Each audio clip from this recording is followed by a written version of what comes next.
Hello, I'm Kathrine Windfeld and I'm a piano player and a composer and arranger. And I spend my time on playing piano and playing with my projects. And I conduct orchestras all over Europe. And I sometimes sell my music to different international orchestras.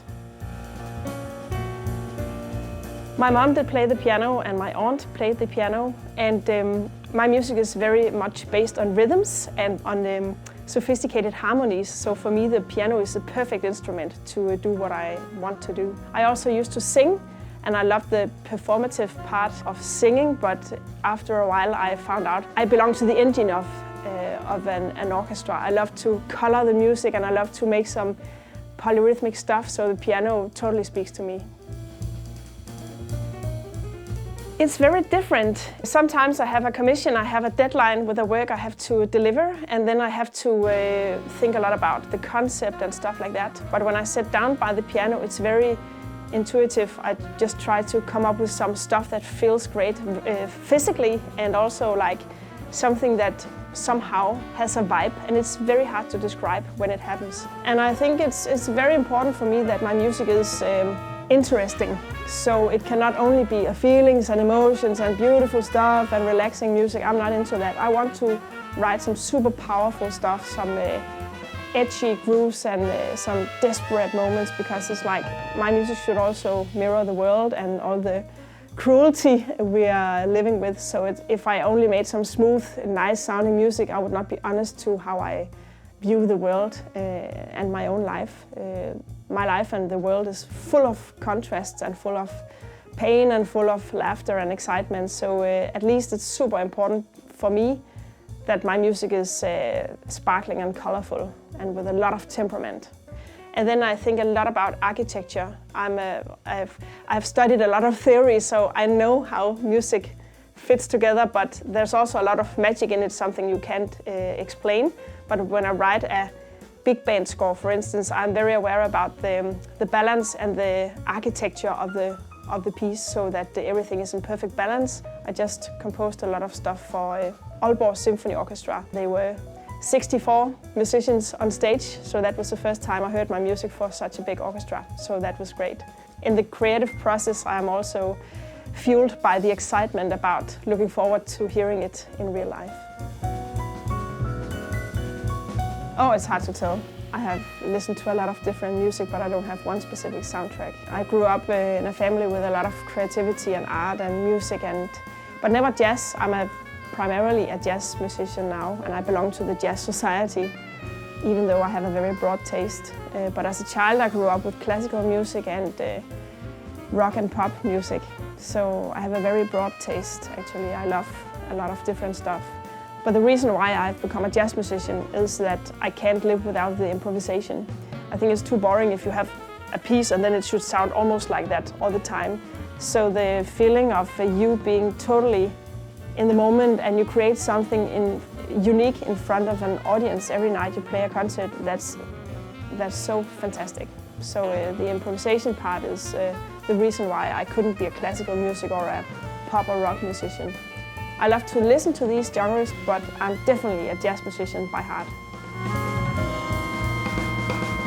There are definitely some challenges. I think because I'm a big band leader and conductor, I often stand in front of a lot of people with their own opinions.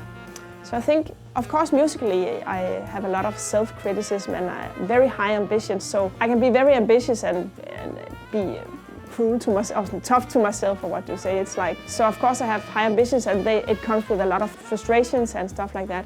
But also as a leader, I think some of the toughest moments in my career have been the fact that because I want to work with big orchestras, I am automatically the boss or the leader. And that role was never something that I strived for. The more decisions you have to make on a lot of people's behalf, the bigger the chance that some of them do not agree with you. So with my quartet or my sextet, most of the time, I hope that everybody is happy and we can discuss things. It's more like a social thing, but when I stand in front of an orchestra, it's much more like they are playing and I'm the leader. So the leader role has been incredibly tough. If there is a solo player who does not live up to the standards of the music, then I have to switch soloist, or I have to tell some of my good friends, hey, you are a great player, but you're late on all our rehearsals. You have one last chance, and if you don't give me a phone call or if you don't show up on next rehearsal, you're out. So that has been super tough, but if I didn't dare to be straight, then I would never reach the goals that I have reached today. Last recent years I've not had any problems at all because I have learned to define the frames of my project. So when I started my big band, people were, whoa, are you starting your own big band? That's crazy, you can't do that. Okay, let me show you. And it was tough in the beginning, but if you really, really burn for your project and you write music like, you insist in developing your music and you take lessons and you grow as a composer, then you can do it. Anything is possible with the right focus and the right ambitions and the right heart for it. I just released an album, so we are still playing release concerts. So we have a little summer break. We play in Musikhuset in Aarhus, and then we play a lot of gigs this fall. We just got a gig on Mallorca in Spain, so that's super great. And before that, I go to Italy to write new music. I got a free stay on a big castle in southern Italy where I have to compose. It's a composer's residency, so I'm going there to write a lot of new music. And this summer I'm teaching at Engelsholmstævnet. It's a jazz camp in Denmark where I actually spent some of my first years as jazz musicians. So it's fantastic to return as a teacher this year.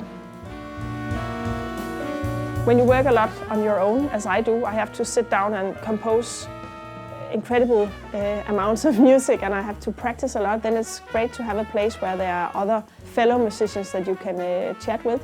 So I think Muve is a great place to share inspiration and just to say hi to somebody instead of sitting at home on your room and practice and write music.